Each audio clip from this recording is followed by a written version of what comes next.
In the movie The Secret, I quoted Dr. Wernher von Braun, who's considered by many as the father of the space program. He said, the natural laws of this universe are so precise that we don't have any difficulty building a spaceship, sending people to the moon, and we can time the landing with the precision of a fraction of a second. He also said these laws must have been set by someone. And you know, it's strange. It's not that long ago when science and religion were really considered antagonistic. That's not so today. It's looked at it now, one studying the cause and the other studying the effect.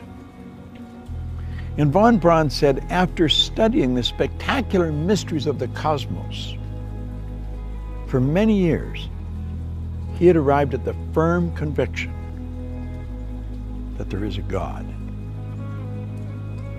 I see the laws as God's modus operandi. It's how everything happens. The Secret was based on the concept of the law of attraction.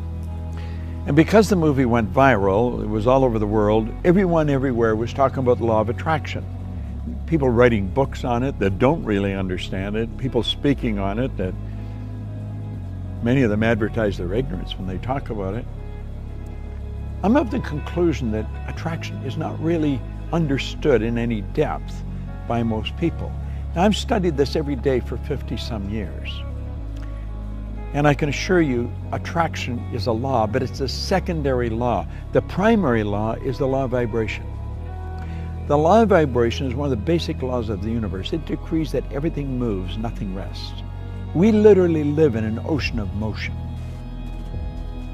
Do you know that everything is an expression of the same thing? The leaves, the tree, the cement, the body, the clothes. It's all energy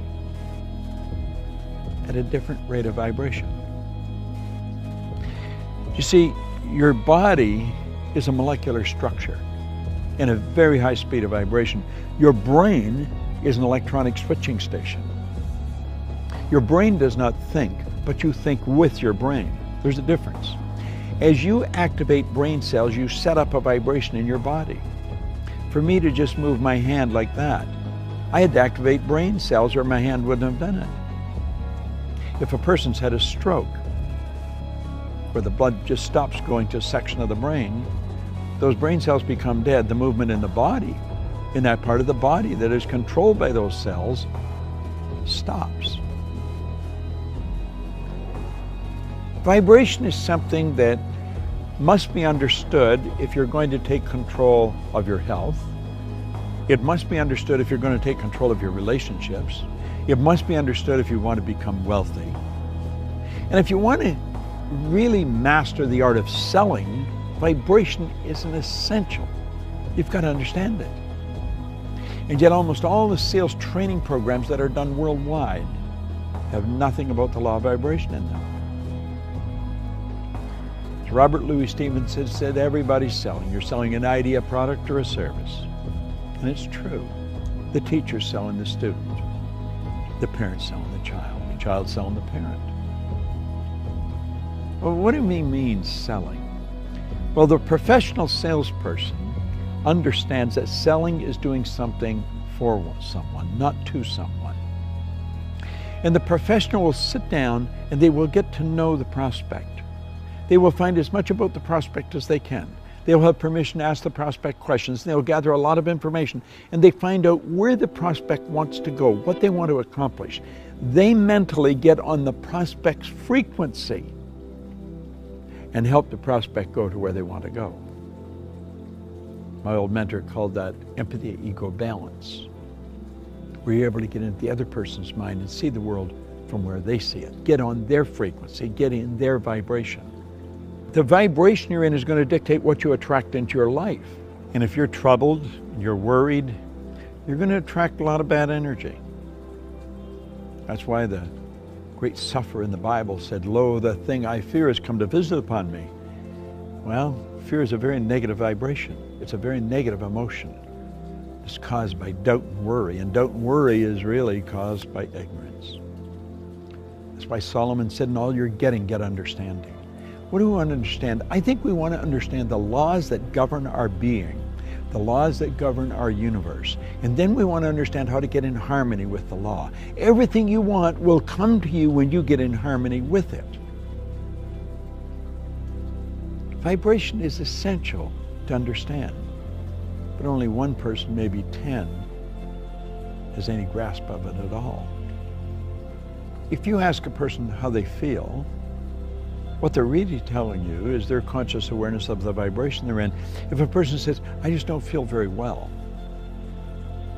that person's probably in a very negative vibration. The person said, I feel wonderful. They're in a very good vibration. If you're in a really good vibration and you're with a person that's very negative, you will not feel comfortable in their presence. Feeling, conscious awareness, vibration. You don't feel comfortable in their energy and you want to get away from them. Now, if you were negative and they're negative, you're going to come together. Misery loves company. See, these old sayings are all based on laws. It's hard to believe that two miserable people would be comfortable together, but if you understand they're both on the same frequency, they're both listening to the same music. You'll often hear a person that went for a walk in the woods. They said it was so pleasant. Why? The vibration of nature is perfect. That's why a walk in the woods leaves you feeling so good.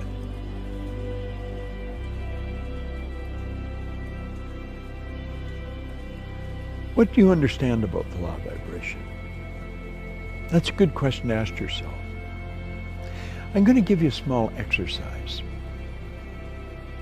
The next time you're around a person that's complaining about anything, or that obviously it doesn't feel very well, start changing the subject. Start talking to them, about something good about them. Compliment them, but make it a sincere, merited compliment, not false praise. No flattery. Pick out something good that they do and slowly turn the subject around to that. Let them know how much you admire how well they do it.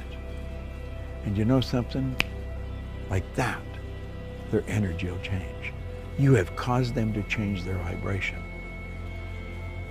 Now, the beautiful truth about this, when you do it, you'll learn how to do it to yourself when you're not feeling very good. That's the beautiful truth.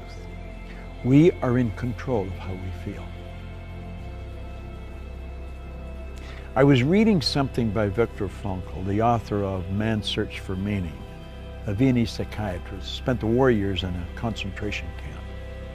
He said, in every situation, there is a space between the situation and how you respond to it.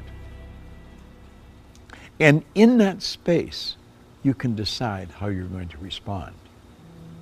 Now, that space may only be a millisecond, but in that space, you can decide, are you going to react or are you going to respond? Think of it. In every situation, between the situation and your response, there is a space. And in that space, you can decide how you're going to respond. Vibration is something that I love studying. When you're in a restaurant or in a store or any place where the energy is really good, you feel very comfortable. It's the vibration in the place. You've gone into a restaurant and sat down, and before you ordered anything, all of a sudden you don't want to eat there. Why? It's the energy, it's the vibration of that place. You should get up and leave. Go where you feel comfortable. Do what makes you feel good. That's why people that are doing what they love never have to work again. They spend their whole life in a wonderful vibration. The person who truly understands how to pray puts himself in a wonderful vibration. I want to suggest you study it and understand this. you will attract to you whatever you're in harmonious vibration with. You are in control of the vibration you're in.